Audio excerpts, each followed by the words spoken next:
Hello students, BA first year की class में आज हम पढ़ेंगे बागोर। ठीक है, बागोर का हम आज अध्ययन करेंगे। और जो सेकंड स्थल है हमारा वो है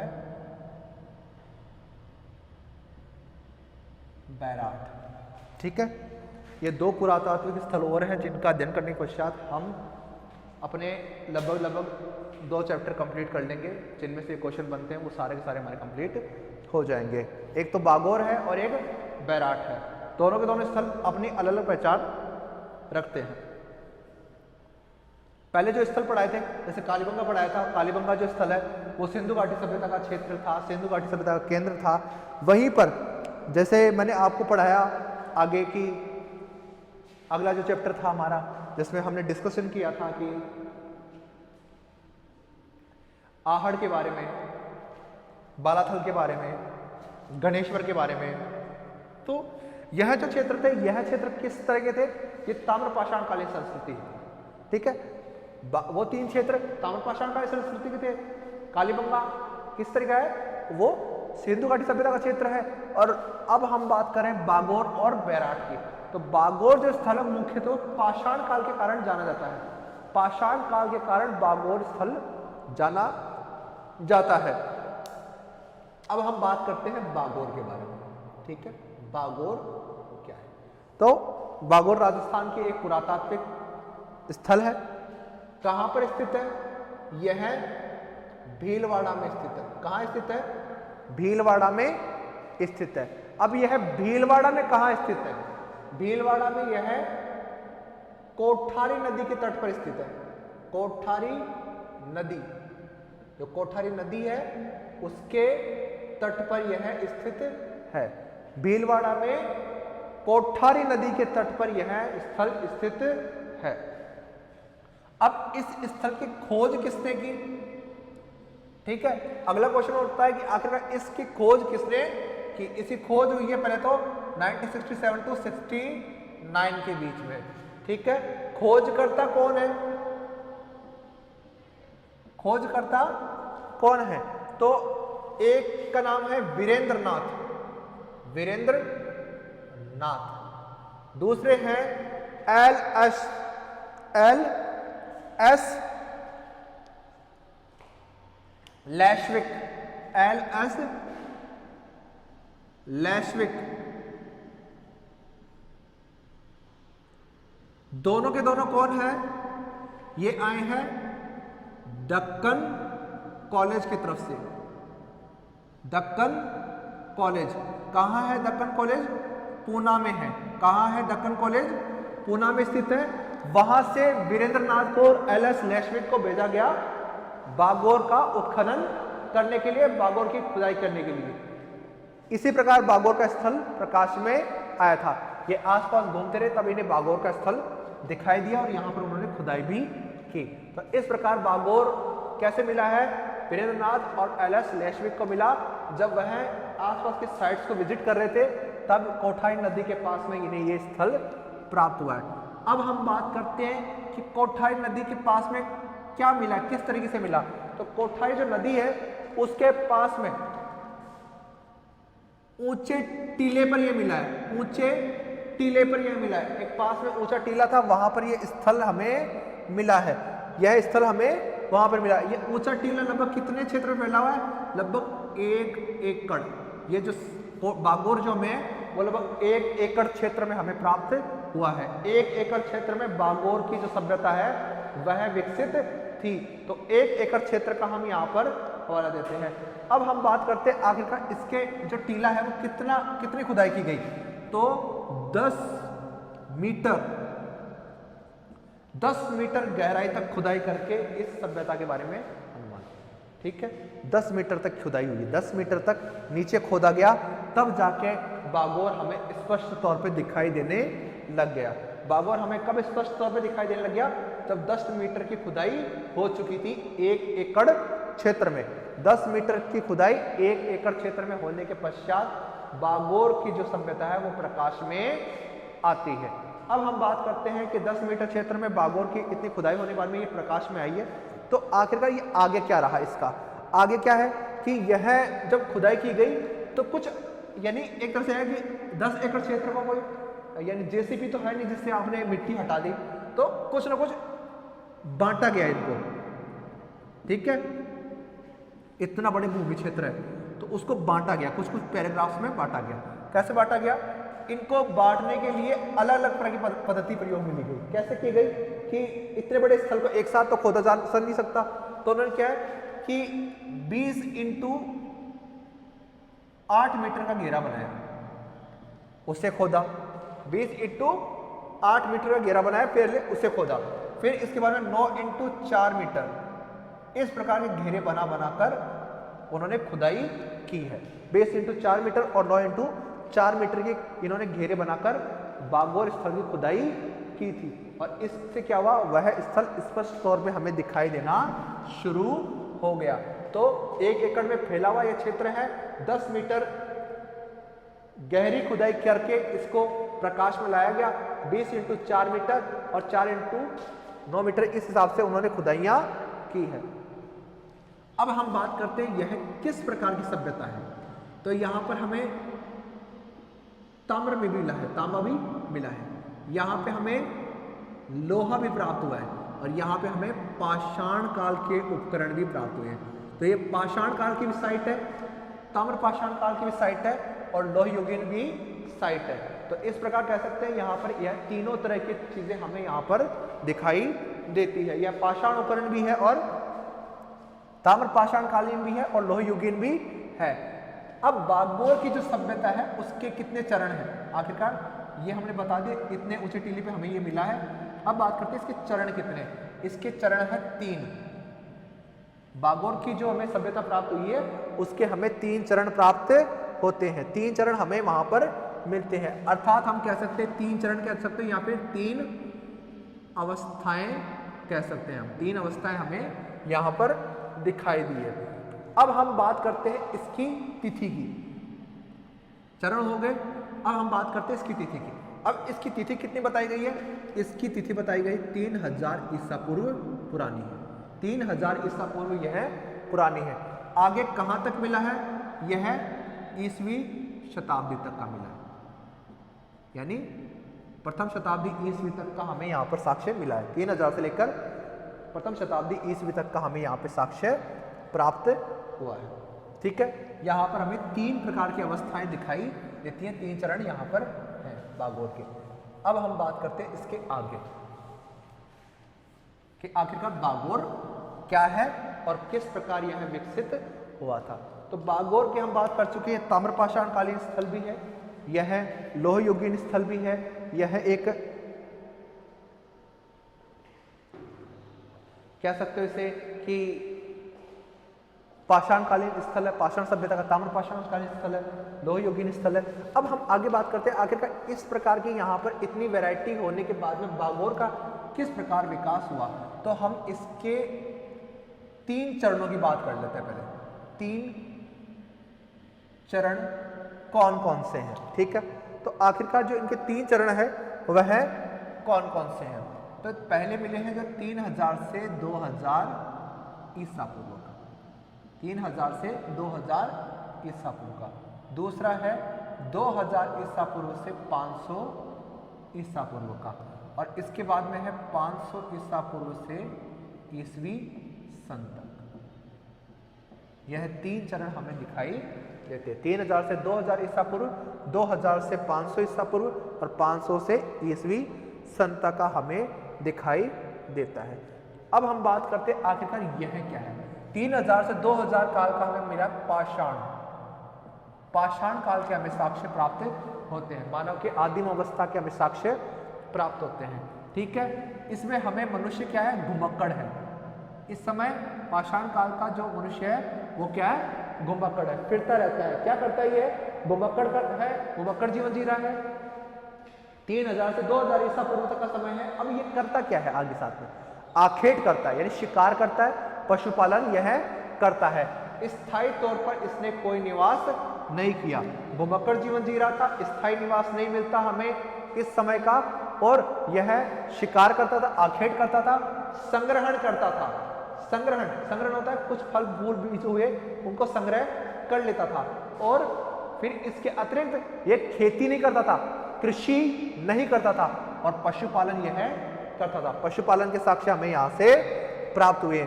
अब जब हमने इसकी खुदाई की तो अब जब पाषाण काल की जो हम ये मिल रहे हैं, तो पाषाण काल में केवल इतना ही मिला है, 5000 ईसा पूर्व तक के साक्ष्य मिले हैं। यानी अगर देखा जाए तो ये 3000 ही नहीं है, ये 5000 ईसा पूर्व तक के साक्ष्य हैं। यहाँ पर 5000 साल पुराने साक्ष्य कैसे हैं?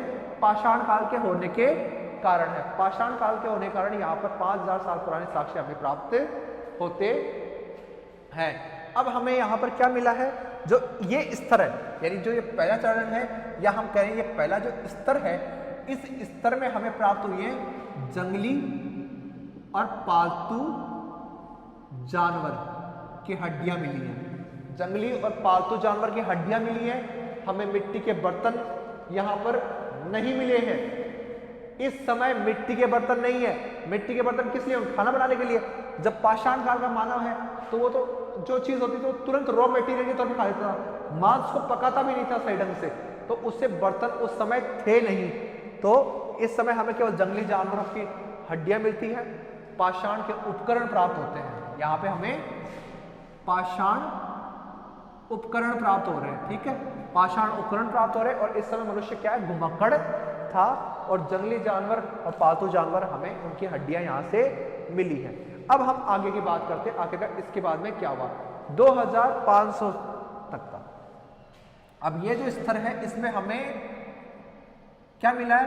इस समय आवास भी मिले हैं, यानी घर भी मिले हमें, मृत भांड भी मिले हैं, ठीक है, आवास भी मिले हैं, मृत भांड भी मिले, और आभूषण भी मिले। आभूषण तो हमें इस समय के भी मिले हैं, आभूषण हमें यहां पर भी प्राप्त हुए हैं। तो अगर आभूषण का अलग से टॉपिक बनाए तो भी ये चीज लिख सकते हो, पर ऐसे एग्जाम्पल के तौर पर यहां पे भी आप कर सकते हो कि 2000 से 500 ईसा पूर्व तक के समय में यहां पर क्या है? इन तरह के कार्य वहां पर किए गए। अब हम इससे आगे का डिस्कशन करते हैं, आखिरकार आगे क्या हुआ। आवास हो गए, मृतभांड हो गए, आभूषण हो गए, यह उस समय प्रचलित थे। उस समय यह चीजें हमें यहां से प्राप्त हुई हैं, ठीक है।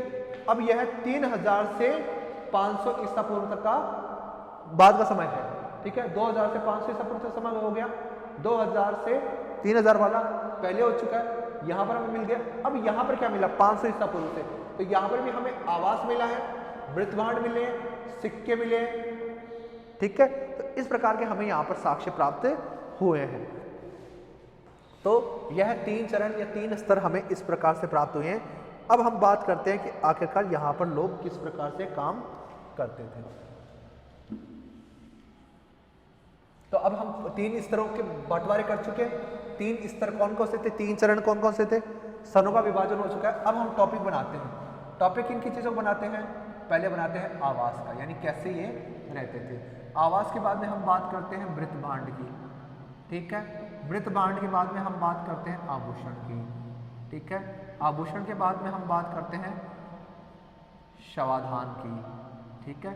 शवाधान के बाद में हम करते हैं उपकरण या औजारों की बात, कैसे मिले हमें, ठीक है। तो यह हुई। अब हम इन चीजों पे, इन पॉइंटों पे डिस्कस करते हैं कि आखिर मृत भांड हुए, इन चीजों पे किस प्रकार से होता रहा। आवास की बात करते हैं तो प्रथम चरण में स्पष्ट नहीं है, प्रथम चरण में स्पष्ट नहीं है कि आवास जैसी कोई व्यवस्था इन्होंने कर रखी थी। तो प्रथम चरण में स्पष्ट नहीं है कि आखिरकार इन्होंने आवास बना रखे थे या नहीं बना रखे थे। तो आवास इस समय स्पष्ट नहीं है। दूसरे और तीसरे जो चरण है उनके अंदर आवास के हमें साक्ष्य मिले हैं। तो दूसरे और तीसरे चरण में आवास मिले हैं हमें, ठीक है। इस समय हमें आवास दिखाई देते हैं। अब यह आवास कैसे बने हुए हैं? ये बने हुए मिट्टी और पत्थर के, मिट्टी और पत्थर के यह बने हुए आवास थे। आवास सामान्य थे, ज्यादा बड़े यह आवास थे नहीं, सामान्य आवास थे। मिट्टी और ईंट, कह सकते मिट्टी की ईंटों के बने हुए थे और पत्थरों के यह बने हुए थे। और गारे से यह लीप दिया जाता था, उन्हें का प्लास्टर कर दिया जाता था। दूसरे और तीसरे चरण में हमें आवास दिखाई देते, स्पष्ट तौर पे दिखाई देते हैं, परंतु इनके जो आवास है वो हमें एक तरह से लगता है झोपड़ियां हैं। ठीक है, जो इस समय जो आवास हमें दिखाई देते हैं ना, वो आवास दिखने में हमें एक झोपड़ी की तरह दिखाई देते हैं। तो इस समय जितने भी आवास हमें प्राप्त हुए हैं वो लगभग झोपड़ी की तरह दिखने वाले ही थे। तो आवास उस समय इस प्रकार प्रचलित है। मृतभांडों की हम बात कर लेते हैं, आखिरकार मृतभांड क्या करते थे। ठीक है, मृतभांड में जो हमें प्रथम चरण है वहां पर प्राप्त नहीं हुए हैं। प्रथम चरण में हमें मिट्टी के बर्तन नहीं मिले हैं, मिट्टी के बर्तन उस समय प्रचलित नहीं थे, परंतु जो दूसरे और तीसरे चरण में है ना, दूसरे और तीसरे चरण में हमें मिट्टी के बर्तन प्राप्त हुए हैं। मृतभांड हमें दूसरे और तीसरे चरण में प्राप्त होते हैं। तो इस प्रकार प्रथम चरण में मृतभांडों का अभाव है और दूसरे और तीसरे चरण में मृतभांड प्रचलित थे। अब दूसरे तीसरे चरण में मृतभांड प्रचलित है। अब मिट्टी के मृतभांड ये कैसे हैं? ये मटमेले हैं, मटमेले कलर के दिखने वाले यह मृतभांड है। कौन कौन से मृतभांड थे? घड़े हुए, तस्तरियां हुई, कटोरियां हुई, थाली हुई, इस प्रकार के मिट्टी के बर्तन हमें मिले हैं। जैसे सुराइयां हुई, छोटी, यानी कह सकते हो एक तरह का घड़ा होता है जिसका यानी जिसका अंदर जो यानी सामान डालने की जो जगह होती है वो छोटी थी, तो एक छोटे मुंह वाला घड़ा भी हमें वहां पर प्राप्त हुआ है। तो इस प्रकार की चीजें हमें वहां पर प्राप्त हुई हैं। तो मिट्टी के बर्तन उस समय दूसरे और तीसरे चरण में प्रचलित थे। अब हम बात करते हैं आखिरकार मृतभांड जो हमें इस तरह प्रचलित है, अब उसके अतिरिक्त और कौन कौन से चीजें हैं? आभूषण। तो इस समय हमें आभूषण प्राप्त होते हैं। आभूषण मुख्यतः किसके प्राप्त हो रहे हैं? मोती के, मोती के, पत्थर के मुख्यतः आभूषण हमें बने हुए प्राप्त हो रहे हैं। मोती और पत्थरों के बने हुए आभूषण मिले हैं। यह आभूषण तीनों चरणों में मिले हैं। कहाँ मिले हैं? तीनों चरणों में हमें आभूषण प्राप्त हुए हैं, यानी आभूषण काफी ज्यादा प्रचलित थे उस समय। तो तीनों चरणों में हमें आभूषणों के साक्ष्य मिले हैं। मुख्यतः गले का हार, मणियों की मालाएं हमें यहाँ पर मुख्य रूप से प्राप्त हुई है। शवाधान, हम बात करते हैं शवाधान। तो जो पहला चरण है वहां पर हमें कोई शव प्राप्त नहीं हुआ, और जो दूसरा और तीसरा चरण है वहां पर हमें 5 शव प्राप्त हुए हैं। दूसरा और तीसरा जो चरण है वहां पर हमें 5 शव प्राप्त हुए हैं, और 5 शव नहीं हो, 5 कब्रें हैं। ठीक है, मानव कंकाल तो मिला ही है, परंतु 5 कब्रें मिली, यानी उन्हें दफनाया हुआ है। अब इनमें से जो एक कब्र है उसको पक्की करने का साक्ष्य मिलता है। पक्की करने का साक्ष्य क्यों मिलता है?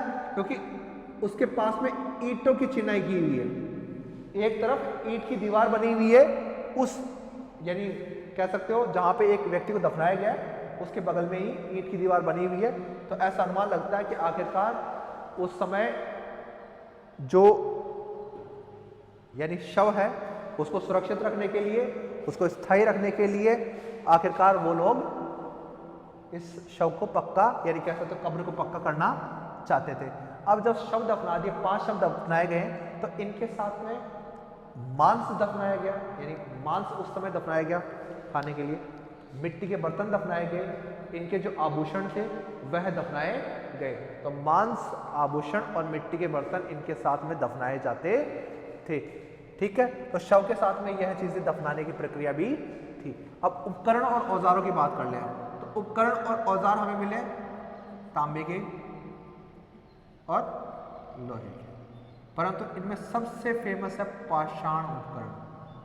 पाषाण उपकरण यह तीनों चरणों में मिले हैं। पाषाण जो उपकरण है वो हमें तीनों चरणों में प्राप्त हुए। अब यह किन किन स्तरों में प्राप्त हुए? ये चर्ट, जैस्पर, क्वार्टजाइट, इन पत्थरों के बने हुए हमें उपकरण प्राप्त हुए हैं। चर्ट हुआ, जैस्पर हुआ, क्वार्टजाइट हुआ, इनके बने हुए हमें औजार प्राप्त हुए हैं। तांबे और लोहे के औजार हमें प्राप्त हुए हैं। तांबे और लोहे के हमें यहाँ पे उपकरण प्राप्त हुए हैं। कुछ चीजें प्राप्त हुई हैं, परंतु मुख्यतः यहाँ पे सबसे अधिक हमें क्या मिला है, पाषाण उपकरण हमें दिखाई देते हैं। ये पाषाण उपकरण हमें तीनों चरणों में दिखाई देते हैं, प्रथम चरण में भी, द्वितीय चरण में भी, तीसरे चरण में भी। अब ये जो पाषाण उपकरण है ये लघु पाषाण उपकरण है, यानी छोटे छोटे पाषाण उपकरण बनाए गए। अब ये पाषाण उपकरण कौन कौन से हैं, ये हैं फलक, ब्लेड, विवर्तनी, हस्त कुठार, ये इस प्रकार की चीजें हमें वहां पर दिखाई दी है। ठीक है, विवर्तनी हुई, हस्त कुठार हुआ, ब्लेड हुआ, फलक हुआ, तो इस प्रकार के हमें दिखाई दिए हैं। अब ये चीजें क्या होती हैं कि जो पत्थर का हल्का सा सिरा टूटता ना, पतला सा, पत्ती सी पपड़ी सी टूटती है, वो एक ब्लेड का काम करती है, उसको धार देकर वह काम में लेते थे। हस्त कुठार कैसा होता था कि एक नुकीले पत्थर को एक कह सकते हम कि पत्थर के अंदर फंसाकर उसे कुल्हाड़ी के तौर पे काम में लिया जाता था। ठीक है, तो इस प्रकार की काफी चीजें हमें वहां पर प्राप्त हुई हैं। अब यह किस किस के बने हुए, क्वार्जाइट के बने हुए ये औजार, चर्ट के, जैस्पर के, यह हमें प्राप्त हुए हैं। और इसके अलावा हमें एक स्टफिक के औजार भी मिले हैं, स्टफिक है ना, उसके भी, उस पत्थर के भी हमें औजार प्राप्त हुए हैं। ठीक है, तो इस प्रकार हमें लघु पाषाण उपकरण यहाँ से प्राप्त होते हैं, चर्ट, जैस्पर, क्वार्जाइट और स्टफिक के हमें औजार मिले हैं। फलक, ब्लेड, विवर्तनी, हस्त कुठार प्रकार के औजार हमें यहाँ से प्राप्त हुए हैं। यहाँ पे हमें तांबे और लोहे के साक्ष्य भी प्राप्त होते हैं।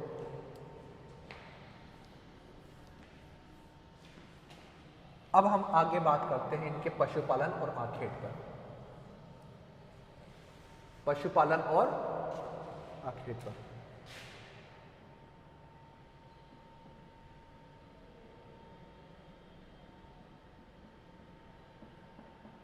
तो यह प्राचीन साक्ष्य है बागोर में पशुपालन का। पशुपालन का हमें सबसे प्राचीन साक्ष्य कहाँ मिलता है, बागोर से प्राप्त होता है। बागोर में हमें पशुपालन के साक्ष्य हमें प्राप्त होते हैं।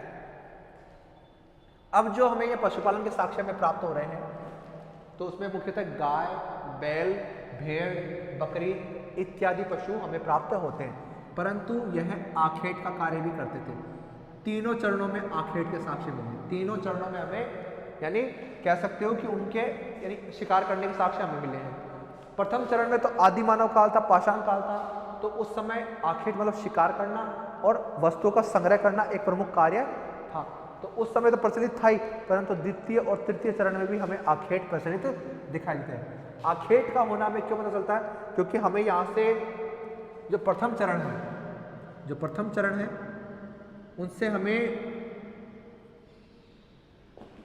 कह सकते हो व्याघ्र,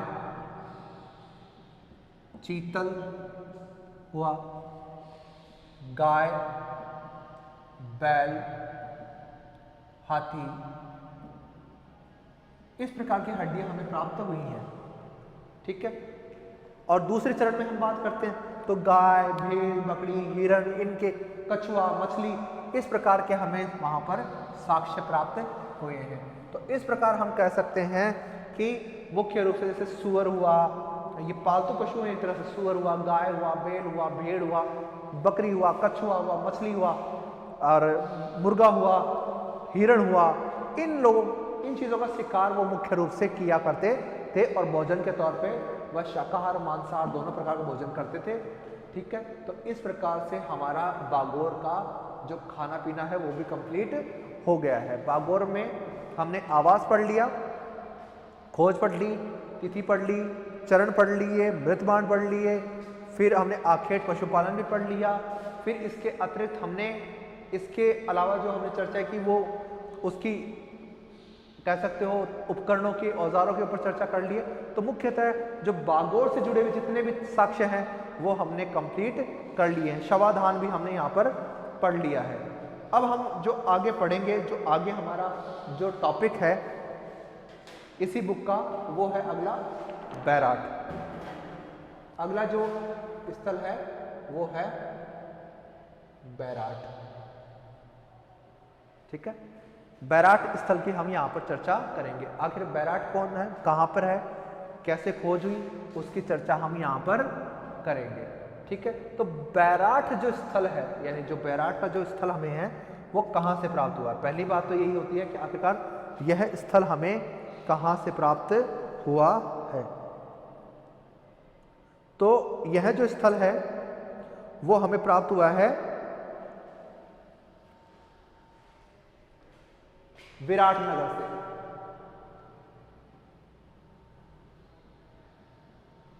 विराटनगर कहाँ है, जयपुर। ठीक है, विराटनगर में, जयपुर में यह हमें प्राप्त स्थल हुआ है। यह हमारे प्राचीनतम जो कह सकते हो वह स्थलों में से एक है।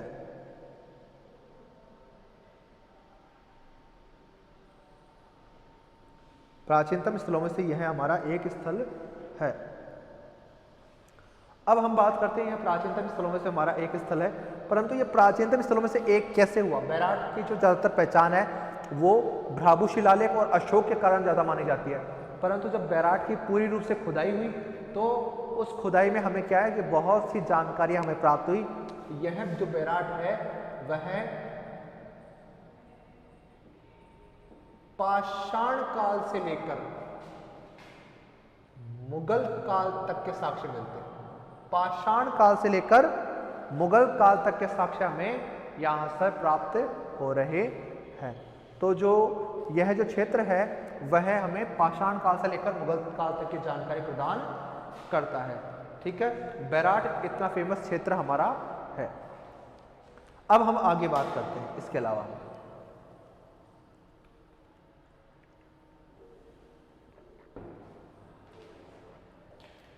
जयपुर में स्थित यह क्षेत्र है बैराट, विराटनगर में। अब यह स्थल मुख्यतः कहां कहां तक विस्तृत है, तो इसके बारे में यह बात कही जाती है कि यह आसपास के पहाड़ी क्षेत्रों तक यह स्थल हमारा प्रचलित था। यहां पर पाषाण काल के बारे में जानकारी मिलती है, ताम्र पाषाण काल के बारे में जानकारी मिलती है, फिर इसके पश्चात मौर्यों की जानकारी मिलती है, और मौर्य के बाद में यहां पर हमें मुगलों तक की जानकारी हमें प्राप्त होती है। अब बात होती है कि आखिरकार यह जो स्थल है वह किसने खोजा है। ठीक है, यह स्थल किसने खोजा है, तो इस स्थल की खोज जो की है वो की है कैप्टन बर्ट ने। ठीक है, कैप्टन बर्ट ने इसकी खोज की थी। विराटनगर की खोज किसने की है, कैप्टन बर्ट ने की थी। कब की थी, 1837 ईस्वी में। ठीक है, 1837 ईस्वी में कैप्टन बर्ट ने इसकी खोज की थी। 1837 पे इसकी खोज की कैप्टन बर्ट ने। तो विराटनगर का खोजकर्ता कौन है, कैप्टन बर्ट।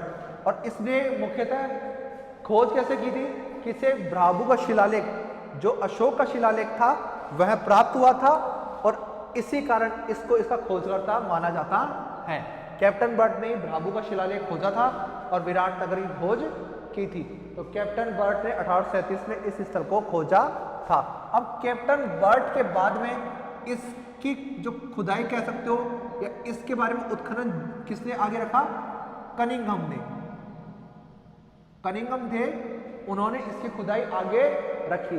1861 से 1869 ईस्वी तक इन्होंने वहां पर खुदाइयां की थी। अलग अलग टाइम पर कनिंघम ने वहां पर खुदाइयां की हैं।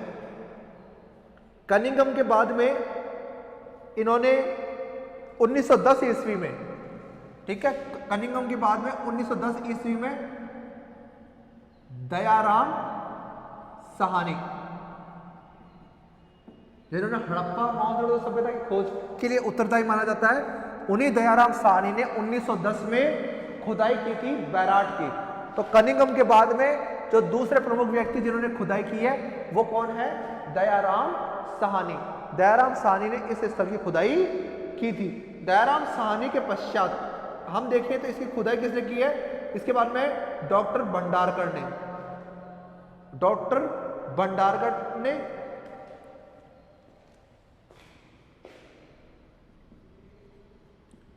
डॉक्टर भंडारकर इन्होंने इसकी खुदाई की। फिर इसके पश्चात नील रतन मुखर्जी ने इसकी खुदाई की। नील रतन मुखर्जी ने इस क्षेत्र की खुदाई की थी। नील रतन मुखर्जी के खुदाई करने के पश्चात इस स्थल की खुदाई किसने की है? कैलाश दीक्षित ने। इसके बाद में खुदाई की है कैलाश दीक्षित ने। तो इस प्रकार हम कह सकते हैं कि जिस स्थल को कैप्टन बर्ट ने खोजा, उसके बाद में कनिंघम ने उसकी खुदाई की, फिर दयाराम साहनी ने इसकी खुदाई की, फिर डॉक्टर भंडारकर ने इसकी खुदाई की, और फिर इसके बाद नील रतन मुखर्जी ने खुदाई की, और फिर कैलाश दीक्षित ने इसकी खुदाई की है। तो इनमें जो नील रतन मुखर्जी और कैलाश दीक्षित है, इन्होंने स्वतंत्रता के बाद में खुदाई की है। इन्होंने स्वतंत्रता प्राप्ति के पश्चात खुदाई की है। और डॉक्टर भंडारकर, दयाराम साहनी, कनिंघम और बर्ट ने क्या है कि स्वतंत्रता से पूर्व अंग्रेजी शासन के समय खुदाई की थी। तो इस प्रकार इन लोगों ने बैराट की खुदाई की थी। अब हम आगे बात करते हैं कि बैराट की खुदाई जब इन लोगों ने कर दी तो आखिरकार यहां से हमें क्या क्या प्राप्त हुआ है। तो मैं पहले बता चुका हूं कि बैराट ऐसा स्थल है जहां से हमें पाषाणकालीन साक्ष्य प्राप्त होते हैं, वहां से हमें मौर्यकालीन साक्ष्य प्राप्त होते हैं, मौर्य के अतिरिक्त हमें यहाँ पर मुगल काल तक के साक्ष्य प्राप्त होते हैं। तो बैराट जब स्थल खोजा गया तो यहाँ पे हमें विविध प्रकार के साक्ष्य प्राप्त हुए हैं। अब हम बात करते हैं, पहली बात करते हैं प्रागैतिहासिक काल यानी पाषाण काल के बारे में, कि आखिरकार यहाँ पर पाषाण काल के बारे में क्या जानकारी मिलती है। ठीक है, तो पाषाण काल के संदर्भ में हमें यहाँ पे मिले हैं पाषाण उपकरण और शैल चित्र। ठीक है, यहाँ पर हमें शैल चित्र प्राप्त हुए हैं, पाषाण के उपकरण हमें प्राप्त हुए हैं, जिसमें चर्ट, जैस्पर, क्वार्टजाइट पत्थर हमें यहाँ पर पाषाण उपकरण प्राप्त हुए हैं, और शैल चित्र हमें यहाँ पर मिले हैं। गुफाओं के अंदर हमें क्या है कि चित्र अंकित मिले हैं जो पाषाण कालीन आदि मानव ने किए थे। अब यह चित्र किस के मिले हैं? इसमें हमें भालू के प्राप्त हुए हैं, शतुरमुर्ग के प्राप्त हुए हैं, व्याघ्र के प्राप्त हुए हैं, हिरण के प्राप्त हुए हैं, हाथी के प्राप्त हुए हैं। तो इस प्रकार हमें इन चीजों के शैल चित्र हमें प्राप्त हुए हैं। अब शैल चित्र हमें मिले तो यह शैल चित्र या फिर यह उपकरण हमें कहां कहां मिले? यहां पर हमें बीजक पहाड़ी, भीम पहाड़ी, और इसके अलावा बीजक हो गया, भीम है, और एक और पहाड़ी है।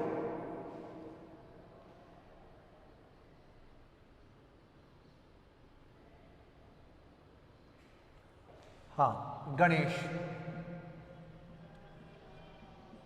भीम डूंगरी, गणेश डूंगरी और बीजक डूंगरी, ये तीन पहाड़ियों के ऊपर हमें यह शैल चित्र और उपकरण दिखाई दिए हैं। फिर इसके अलावा कुछ दूरी पर भी हमें अन्य पहाड़ियों में शैल चित्र दिखाई देते हैं, क्योंकि पाषाण काल का मानव जो है वो एक स्थान पर तो रहता नहीं था, घूमता रहता था, घुमक्कड़ आदमी था।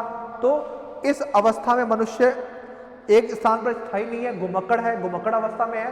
तो हम क्या कह सकते हैं कि घुमक्कड़ अवस्था में रहते हुए इन्होंने क्या कह सकते हैं, एक तरह काफी विकास अपना किया, और इन्होंने आसपास के जो गुफाएं थी, कंदराएं थी, वहां पर शैल चित्र अंकित किए। बीजक, भीम डूंगरी और गणेश डूंगरी में मुख्य रूप से पाषाण उपकरण प्राप्त हुए हैं और शैल चित्र हमें मिले। शैल चित्र हमें मिले, हाथी हुआ, व्याघ्र हुआ, शतुरमुर्ग, हिरण, यह मुख्यतः जानवरों का शैल चित्र हमें प्राप्त होता है। और पाषाण काल के हमें यहाँ पे उपकरण प्राप्त होते हैं। फिर इसके अलावा ब्रह्मकुंड पहाड़ी है, बगेड़ी पहाड़ी है, वहां पर भी हमें शैल चित्र प्राप्त होते हैं। अब हम बात करते हैं कि यहाँ पर इन सभी जगह पे हमें प्राप्त हुए हैं, परंतु जो पाषाण उपकरण है वो मुख्य रूप से कहाँ मिले? भीम डूंगरी पर हमें प्राप्त हुए हैं। पाषाण उपकरण सबसे अधिक, वैसे तो सभी जगह से मिले, परंतु सबसे अधिक पाषाण उपकरण हमें कहां से मिले?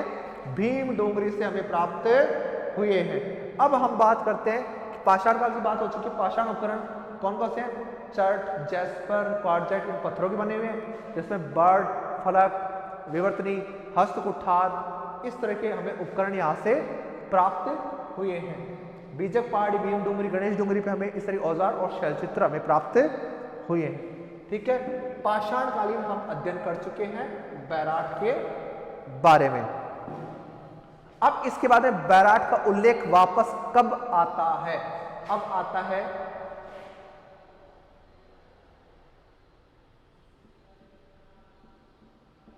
महाभारत कालीन, यानी महाभारत के समय, महाभारत कालीन हमें इसका उल्लेख मिलता है। महाभारत कालीन उल्लेख किस प्रकार मिल रहा है कि हमें महाभारत में उल्लेख मिलता है कि जो पांडव है उनको जो वनवास प्राप्त हुआ उनमें 1 वर्ष का अज्ञातवास था। वह एक वर्ष का अज्ञातवास यहाँ पर बैराट के राजा, विराटनगर के राजा के पास में ही बिताए थे। विराटनगर के राजा के पास में उन्होंने 1 साल अज्ञातवास बिताया था।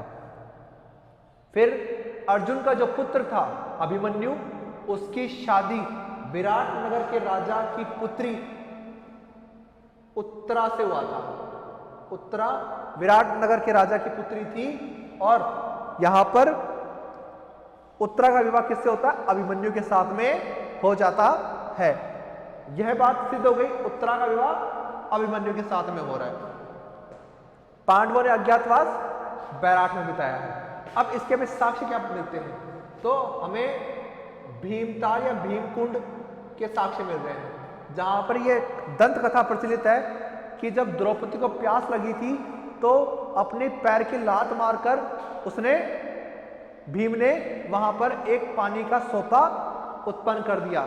ठीक है, फिर वहीं पर एक पांडुपोल जो जगह है अलवर में है, वह भी इस चीज की बात करती है कि आखिरकार यहां पर जो पांडव हैं उन 5 पांडवों ने अज्ञातवास बिताया था। भीमताल, पांडुपोल, उत्तरा से विवाह और अज्ञातवास, ये 4 चीजें हैं जो कि महाभारत कालीन है, 5 पांडवों से जुड़ी हुई है। और इसी कारण क्या है, आखिरकार इनका जुड़ाव किससे है? महाकाव्यकालीन स्थिति से है।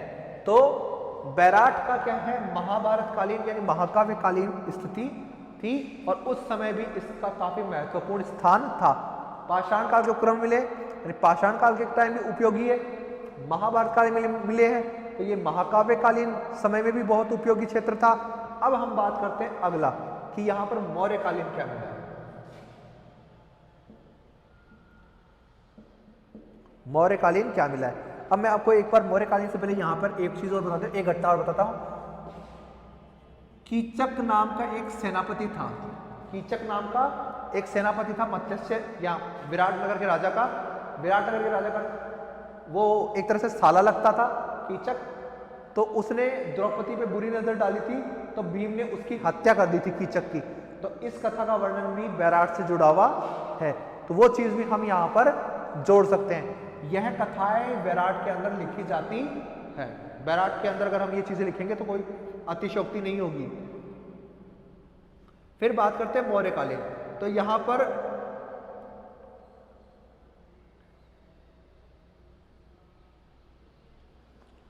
अब यहां पर हमें मौर्यकालीन क्या क्या प्राप्त हुआ है, मौर्यकाल का हमें यहां पर क्या क्या प्राप्त हुआ है। तो हमें यहां पर मिले हैं मौर्यकालीन 100 स्तंभ। हमें लगभग 100 स्तंभ यहां पर मिले हैं मौर्यकालीन, जो कि चमकदार पॉलिश लिए हुए हैं। और पत्थर की वैरायटी क्या है? चुनार का पत्थर है। किसका पत्थर है? चुनार का पत्थर है। पॉलिश की हुई है, अच्छी पॉलिश की हुई है। यहां पर हमें 100 से अधिक मौर्यकालीन स्तंभ प्राप्त होते हैं। 100 से अधिक मौर्यकालीन स्तंभ हमें यहां से प्राप्त होते हैं।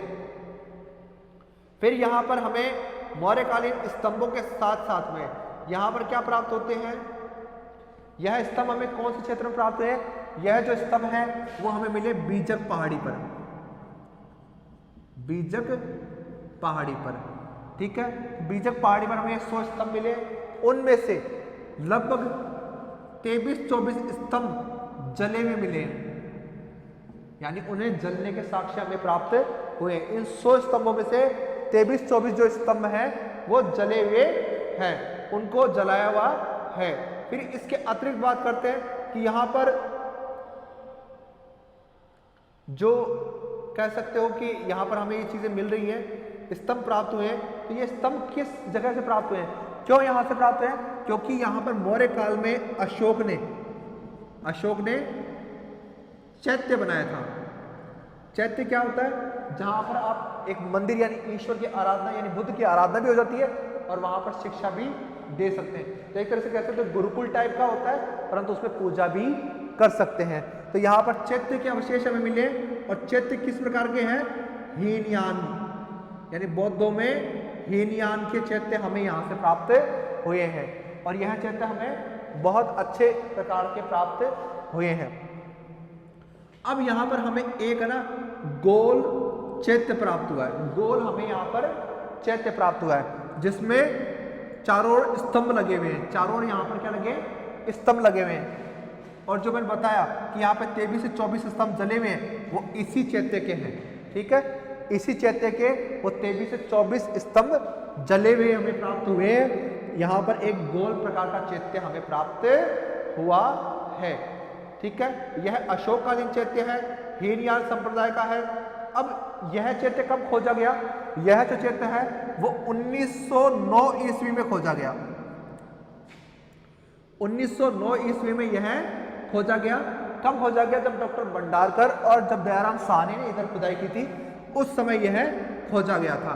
अब यहाँ पर जब खुदाई हुई तो यहाँ पर लगभग 27 फुट का व्यास है। 27 फुट व्यास वाला यह चैत्य है। 27 फुट व्यास है, गोलाकार इसका आकार है। अब इसके अतिरिक्त इसका जो प्रवेश द्वार है, वो पूर्व दिशा की ओर खुलता है। इसका जो प्रवेश द्वार है वो पूर्व दिशा की ओर खुलता है। पूर्व की दिशा की तरफ से इसका प्रवेश द्वार खुलेगा। ठीक है, इसके 23 से 24, कुछ लोग इसे 28 तक बताते हैं। ठीक है, 28 तक इसके स्तंभ जले हुए हमें प्राप्त हुए हैं। यहां पर हमें स्तंभ जले हुए प्राप्त होते हैं। फिर यहां पर हम एक और बात करते हैं। यहां पर हमें एक बौद्ध विहार भी मिला है। क्या मिला है हमें? यहाँ पे बौद्ध विहार प्राप्त हुआ है। बौद्ध विहार हमें यहाँ से प्राप्त हुआ है। यह जो बौद्ध विहार है हमें यहाँ से मिला है। इस बौद्ध विहार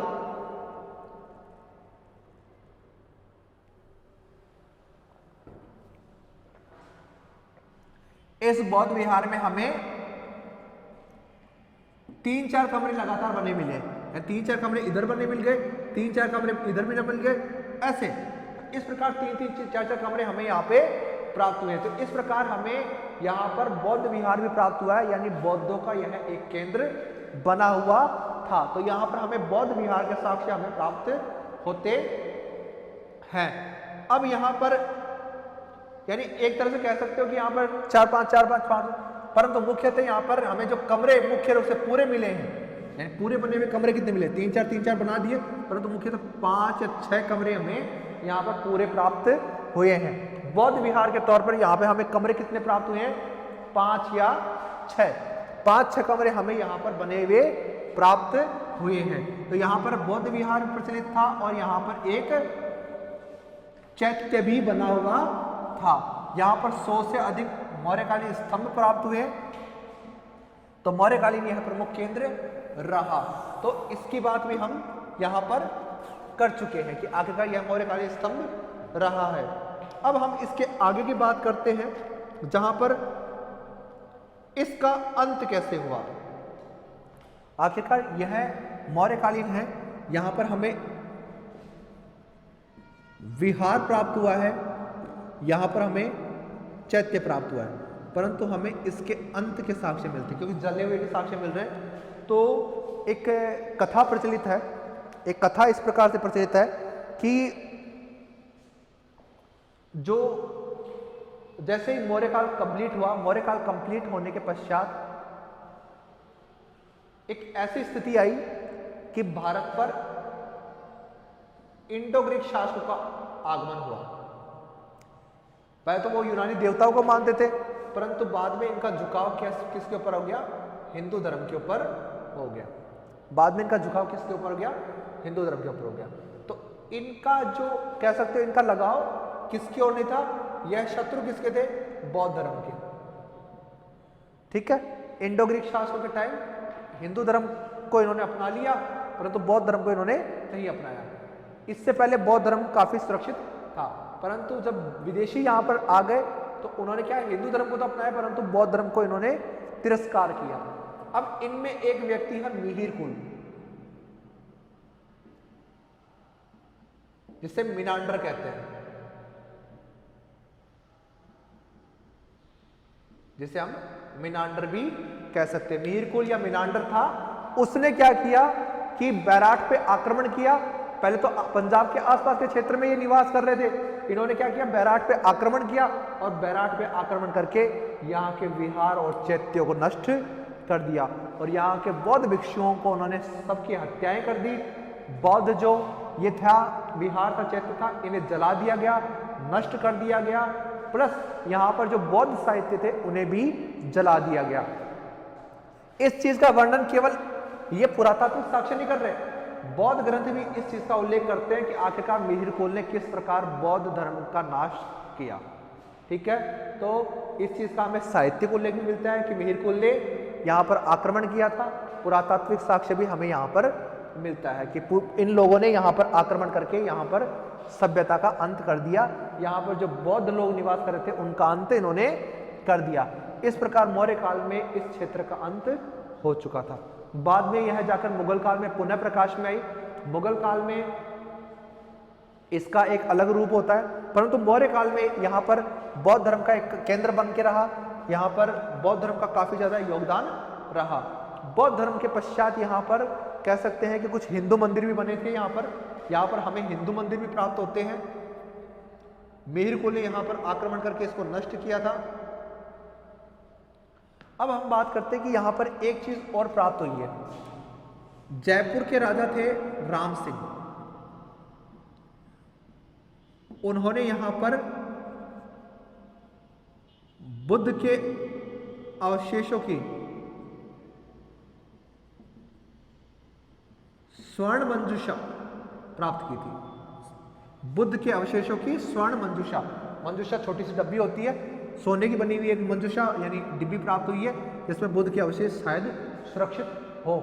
ऐसी बात की गई क्योंकि जयपुर के महाराजा ने यहाँ पर भी, यानी ये जयपुर के राज दरबार के अंतर्गत आता था, तो यहाँ से उन्हें प्राप्त हुआ था और उन्होंने इस चीज़ को सुरक्षित रखा और इन्हें पता था कि यहाँ पर बौद्ध धर्म का पहले केंद्र रह चुका है, तो इसलिए उन्होंने उसका सम्मान किया था।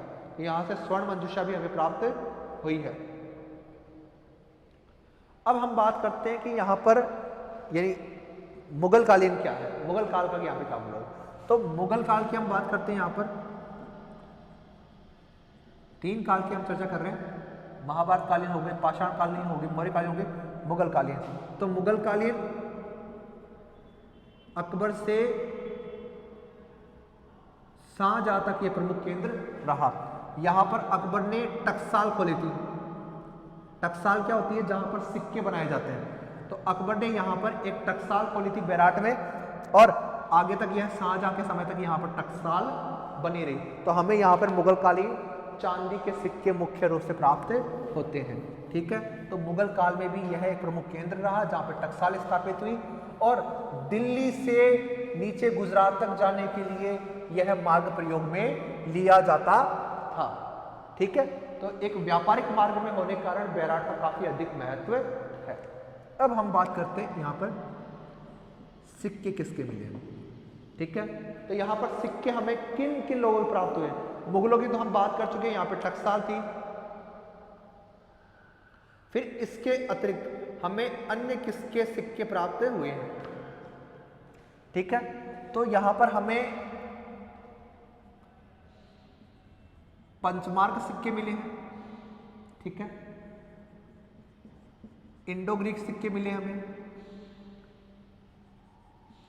मिनांडर के सिक्के प्राप्त हुए और मुगलों के सिक्के हमें प्राप्त हुए हैं। तो इस प्रकार हमें इन 4 लोगों के मुख्य रूप से सिक्के प्राप्त हुए हैं। पंचमार्क सिक्के, इंडो ग्रीक सिक्के, मिनांडर सिक्के और मुगल काल के सिक्के हमें यहाँ से प्राप्त हुए हैं। मुगल काल के हमें मुख्यतः चांदी के सिक्के प्राप्त हुए हैं। मुगल काल के हमें किस धातु के मिले? चांदी के प्राप्त हुए। इनके भी हमें चांदी के प्राप्त हुए हैं। पंचमार्क हमें टोटल 8 सिक्के मिले हैं। इंडो ग्रीक शासक के लगभग 28 सिक्के हमें प्राप्त हुए हैं। मिनांडर के हमें 16 सिक्के प्राप्त हुए हैं। तो पंचमार्क सिक्के 8 मिले हैं जो चांदी के हैं। इंडो ग्रीक शासकों के भी हमें चांदी के सिक्के मिले जो 28 हैं। यह जो इंडो ग्रीक शासक हैं इनको मिले, ये सूती कपड़े में बंधा हुआ था और एक घड़े के अंदर रखा हुआ था। सूती कपड़े में बांधकर 28 सिक्के और एक घड़े के अंदर रखे हुए थे, वहां से हमें ये सिक्के प्राप्त हुए हैं। बैराट से 28 सिक्के, 16 सिक्के मिनांडर के प्राप्त हुए और यहाँ पर मुगलों के हमें चांदी के सिक्के प्राप्त होते हैं। अब सिक्कों के बाद में हम बात करते हैं यहाँ पर कि आखिरकार मृत भांड, ठीक है, मृत भांड। तो यहाँ पर चमकीले मृत भांड बन रहे थे। यहाँ पर हमें चमकीले यानी जिनकी पॉलिश, जिनकी चमक होती है, चमकीले मृत भांड हमें यहाँ से प्राप्त होते हैं। चमकीले उत्तरी काले मृत भांड परंपरा हमें यहाँ पर दिखाई देते हैं। तो यहाँ के पॉलिश किए हुए हमें मिट्टी के बर्तन मिलते हैं जो मजबूत थे। और यहाँ पर मिट्टी के बर्तन किस तरह मिलते हैं? थाली, तस्तरियाँ, कटोरियाँ, प्याले, जग भी बने हुए मिले हमें, कुंडियाँ मिली हैं, बड़े घड़े मिले हैं, छोटे घड़े मिले हैं, मटके मिले हैं, सुराहियाँ प्राप्त हुई हैं। इस प्रकार विविध प्रकार के हमें यहाँ से मिट्टी के बर्तन प्राप्त हुए हैं जो कि चित्रित हैं, जो कि हमें चित्रित प्राप्त हुए हैं। ठीक है, तो यहाँ पर हमें चमकीले मृतभांड प्राप्त हुए और यह हमें चित्रित मृतभांड प्राप्त हुए है। इस प्रकार यहाँ पर मृतभांड हमें मुख्य रूप से प्रचलित है। अब हम बात करते हैं यहाँ पर मिट्टी के बर्तन हो गए, फिर एक करते क्या थे? तो जो बैराट है वो व्यापार का केंद्र था। ठीक है, बैराट जो स्थल है वो व्यापार का केंद्र था। उत्तर से दक्षिण जाना, पूर्व से पश्चिम जाना, तो यह चाहे किसी भी ओर से जाओ, तो बैराट वह स्थल था जो उस समय इन सभी से जुड़ा हुआ था। ठीक है, बैराट वो स्थल है जो उत्तर से दक्षिण भारत का जो राजमार्ग है उससे भी जुड़ा हुआ था, पूर्व से पश्चिम से जुड़ा हुआ भी राजमार्ग था। तो यहाँ पे बौद्धों भी अपना केंद्र क्यों बनाया? क्योंकि व्यापारिक केंद्र था। बैराट क्या है? एक व्यापारिक केंद्र था। ठीक है, यहाँ के लोग मुख्यतः कृषि के साक्ष्य नहीं मिले, यहाँ पर व्यापार के साक्ष्य हमें प्राप्त होते हैं। तो बैराट ऐसा स्थल है जहाँ पे हमें व्यापार के प्रमुख साक्ष्य प्राप्त होते हैं। अब हम बात करते हैं कि यहाँ पर हमें बैराट में व्यापार के साक्ष्य मिल गए। ठीक है, कृषि के यहाँ पे मुख्यतः साक्ष्य हमें प्राप्त नहीं होते हैं। मौर्य काल हो, मौर्य काल से लेकर मुगल काल तक बैराट व्यापारिक मार्ग का केंद्र बना रहा। वहां पर व्यापारिक उपयोगिता के कारण ही मुगल शासकों ने वहां पर क्या स्थापना की थी? मुगल शासकों ने वहां पर टकसाल की स्थापना की थी। क्यों स्थापना की थी आखिर मुगल शासकों ने टकसाल की? क्योंकि वह एक व्यापारिक केंद्र था और ऐसी जगह पर इन चीजों की आवश्यकता होती है। तो अकबर के समय से लेकर शाहजहां तक बैराट एक प्रमुख केंद्र बना रहा। फिर बात करते हैं मौर्य काल के बारे में। मौर्य काल में भी यहाँ पर अशोक ने इस क्षेत्र को महत्वपूर्ण उपलब्धि दी। अशोक के समय बैराट पूर्ण रूप से प्रकाश में आता है। बौद्ध धर्म को आश्रय देने के कारण यहाँ पर बौद्ध विहार और बौद्ध चैत्यों का निर्माण हुआ और यहाँ पर हीनयान संप्रदाय का बोलबाला था। यहाँ पर बुद्ध की कुछ मूर्तियां भी प्राप्त हुई हैं और यहाँ पर हम देखें तो आसपास में बौद्ध केंद्रों में प्रचार प्रसार के साक्ष्य मिलते हैं। बौद्ध साहित्यों में भी बैराट का उल्लेख मिलता है। बौद्ध साहित्यों में क्या है? बैराट का उल्लेख मिलता है और मिहिर कुल के आक्रमण का उल्लेख भी हमें प्राप्त होता है। ठीक है, तो इस प्रकार हमें जो बैराट है वो चैप्टर भी हमारा कंप्लीट हो जाता है। फिर हमने ज़्यादातर बैराट के बारे में ये भी सुना है कि पांडव थे, उन्होंने अज्ञातवास बिताया। अज्ञातवास के समय द्रौपदी के साथ में छेड़खानी हुई। कीचक जो कि सेनापति था विराट के राजा का और उसका साला भी लगता था, उसने परेशान किया था द्रौपदी को। तो भीम ने स्त्री वेश धारण करके उसकी हत्या कर दी। फिर भीम जब द्रौपदी को प्यास लगी थी तो भीम ने अपने पैर की मार से एक चट्टान के अंदर से पानी उत्पन्न कर दिया। उस जगह को भीमताल कहते हैं। पांडुपोल नामक स्थान है वह, यानी यहाँ पर अज्ञातवास के साक्षी हैं। फिर इसके अतिरिक्त उत्तरा का विवाह, जो विराट के राजा की पुत्री थी, उसका विवाह अभिमन्यु के साथ में होता है, यह भी इस चीज का प्रतीक है। तो विराट का काफी बार हमें उल्लेख मिलता है। महाभारत कालीन यह एक क्षेत्र था। पाषाण काल में बीजक डुंगरी, भीम डुंगरी, गणेश डुंगरी से हमें पाषाण कालीन उपकरण प्राप्त होते हैं, जो यह बात सिद्ध करते हैं कि यहाँ पर मानव ने पाषाण काल से लेकर मुगल काल तक इस क्षेत्र को अपनी क्रियास्थली बना के रखा है। तो इस प्रकार हमने कालीबंगा, आहड़, बालाथल, बागोर और गणेश्वर जैसी सभ्यताओं का अध्ययन कर लिया है। मोस्टली इन्हीं के ऊपर क्वेश्चन बनते हैं और इन्हीं के क्वेश्चन बार बार में रिपीट होते रहते हैं। तो यह जो हमारे कह सकते हो सभ्यता और स्थलों का जो अध्याय थे वो सब हमने कंप्लीट कर लिए हैं।